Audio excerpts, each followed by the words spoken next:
Good morning, Bande Matram. Welcome all of you. The topic we are going to discuss on this glorious morning is on attachment. Things will come under obstacles in sadhana part 1.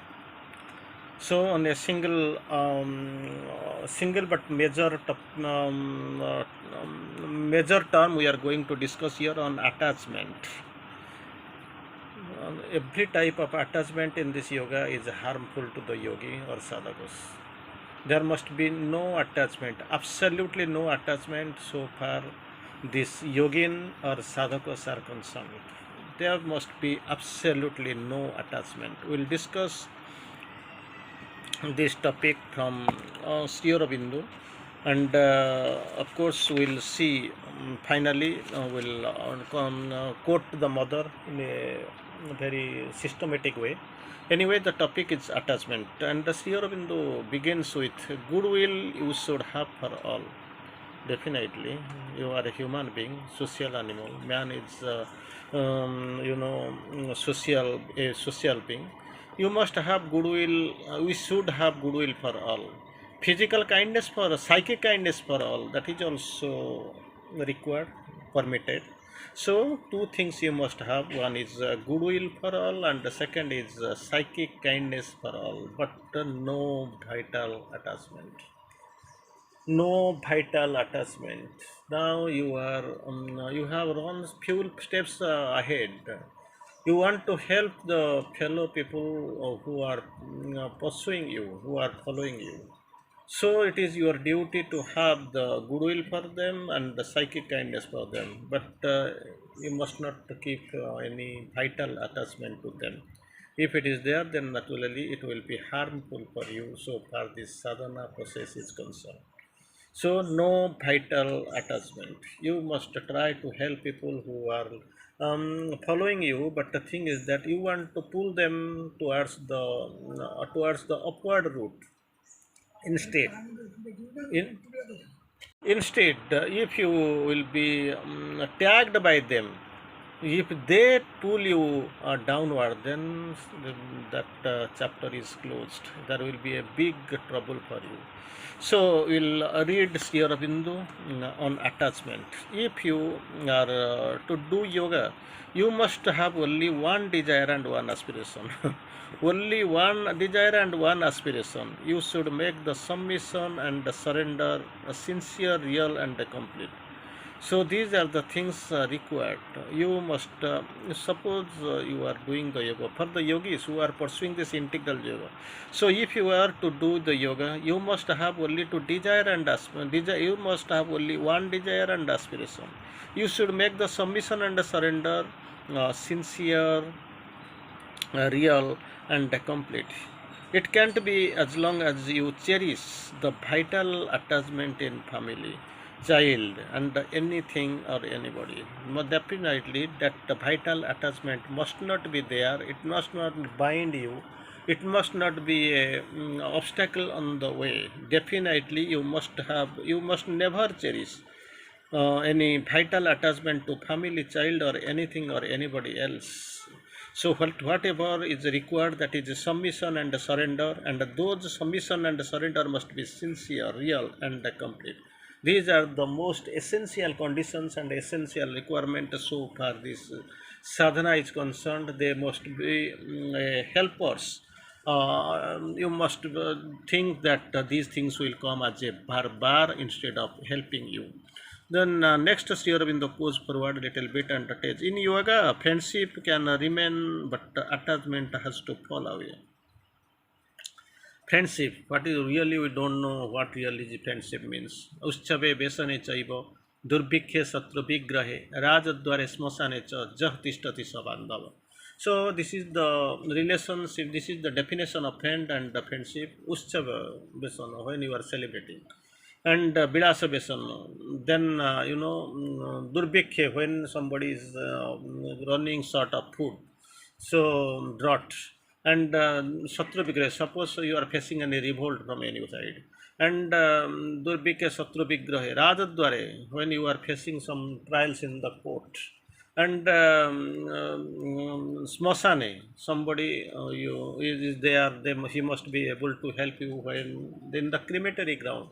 Those people who are present at those crucial junctions, they can be considered and a friend, and their help is the proof of the true friendship. But the thing is that we have taken friendship, we don't know in which way.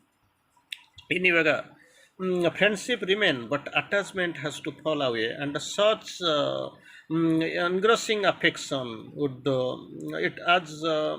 keep one tied to the ordinary life and consciousness. Suppose somebody is having some engrossing affection to somebody, it is likely you are not going or progressing in or proceeding in the spiritual path. Rather you are tied to the ordinary life and the ordinary consciousness, that must be taken care. So friendship remains, but attachment, and attachment means has to fall away, or any kind of engrossing affection that is harmful. Instead of leading you in the spiritual life, it is pulling you towards the ordinary life and ordinary consciousness. Again, Sri Aurobindo goes to the next step. Any attachment or restlessness come in the way of spiritual working. So whatever is coming, two things: one, attachment or restlessness comes in the way of spiritual working.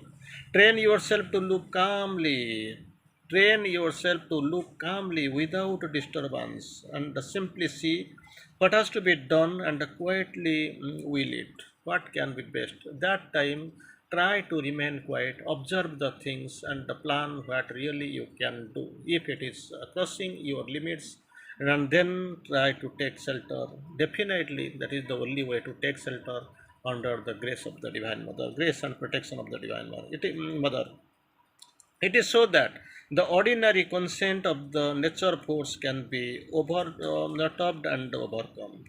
Very deep, very much essential thing what has been quoted by Sri Aurobindo. It is so that the ordinary consent of the nature force can be overtopped or overcome. That is the required condition we have to know. Again, we have to go. Attachment is attachment in whatever part of the being it may be. Attachment is attachment. Falsehood is falsehood. Or, suffering is suffering. That's what you must know. There must be no compromise at all. Attachment is attachment in whatsoever part in your being may be. In order to be unattached, then attachment is attachment. What is there? You can't claim this is the superior attachment, this is inferior attachment, this is packed with ignorance, or it is erroneous. It is attachment in whatever part of the being it may be. In order to be unattached, one must be unattached everywhere in mental, vital, and physical planes. Action in your mental action, vital action, and physical action, you must stay unattached everywhere, wherever you go. That is the required conditions. And again, Sri Aurobindo quotes, to become indifferent to attraction of outer objects. It is there. So even if you are going on the path of the sadhana, unless otherwise you have reached a track, that attachment is more clearly seen, more prominent you can find. That time you can know that guru is finding a gold coin, and he is trying to hide so that his disciple can't be able to know this is the gold coin. Maybe possess some attraction for this gold coin, and that time he is trying to hide. At the time he is trying to hide, and that disciple is coming. Gurudev, what are you doing there? Because actually Guru is restless and telling no option, what he can tell, telling the truth. अभी वही करने जा रहा था, शायद आपको allure करेगा, शायद इसको आप पुल हो जाएंगे, तो इसलिए मैं इसको ढूंढ ये से कुछ बना रहा था, कैसे प्लान कर रहा था, कैसे किसी को इसको ये कहाँ पे रोक दूँ. So this disciple is speaking. Gurudev, you are wrong. Do it. Still, then you can see this is a gold coin. But actually, मैं तो इसको देखता हूँ ऐसे मिट्टी जैसे मुझे लगता है.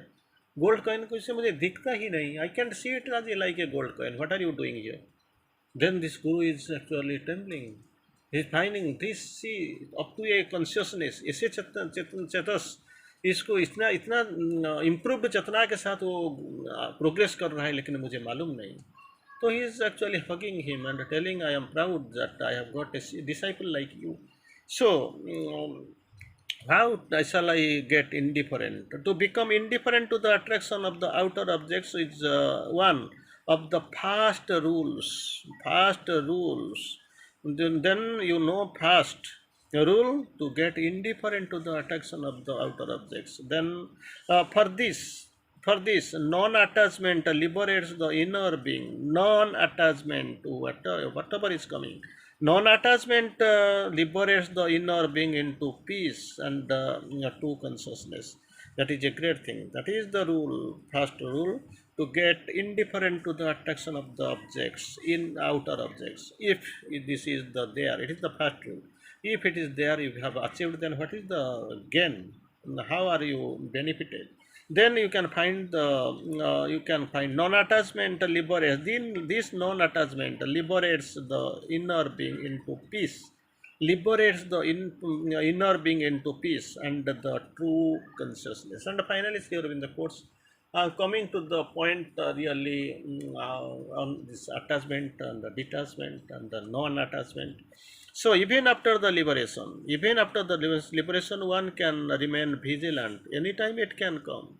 It can come, return anytime. So even after liberation, one has to remain vigilant for upon these things. Go out and remain at a far distance, waiting to see if under any circumstances, any condition, they can make a rush and recover their kingdom. Once it is you are liberated. They have been displaced. They have been thrown away. They wait patiently and look back. If some more attachment is there under any circumstances or any condition, if they find something, a loophole, then definitely they try to make a rush and recover their kingdom. They can't forget it. They try to recover their kingdom. If there has been an entire purification, suppose this condition has reached an you, entire purification down to the depths, and nothing is there, open the gate. The gate is not opening, there is no space for him, no calling. Even if they wait and see, there is no space for him. Then chapter is closed. They don't have to return back. Then they can't do it unless otherwise. Actually initially they have been displaced, no problem, they are standing at a distance and observing. If some loophole is there, some circumstance or condition is created so that you need them, you are trying to pull them, then if immediately they will rush in and try to recover their kingdom. Suppose the reverse condition is coming, suppose the opposite condition is coming and they find आपके पास कोई attachment नहीं है, आपके पास कोई स्थान ही नहीं है, तो क्या करेंगे? इसको रिटर्न करके मिल फायदा क्या है? रिटर्न तो कर ही नहीं सकता because that space is fuelled. So what they will do? Definitely they will try to not to return, not to in rush. That is the what they will come and will go for the message from the mother. The attitude of ascetics who say, I want nothing, that is the best, one of the best messages that attracts and actually it satisfies me. These ascetics, they say, I want nothing. And the attitude of the man of the world who is having sansara and all, she say, I want this thing. I want this thing. So there is a difference. If you feel that ascetic is coming, his face, I need nothing, I do I want nothing. Then another, the man living in the worldly circumstances, samsara and all, they feel I want this thing. Here in the course the attitude is the same behind both. Mother quotes both. One may be as much attached to his renunciation as another. The first one, the ascetic, is attached to his renunciation.